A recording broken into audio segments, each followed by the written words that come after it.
has reached that point.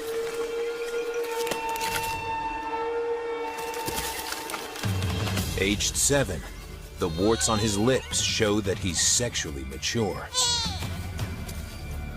Apparently, these warts are attractive to females.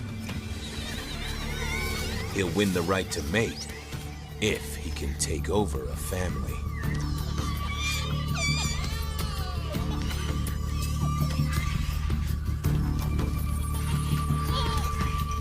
He's going to try to overthrow our baby girl's dad.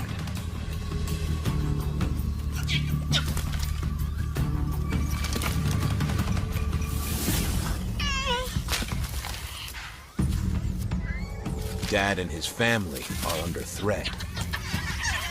Males who take over have been known to kill babies so that they can sire their own offspring. Our baby girl could be in grave danger.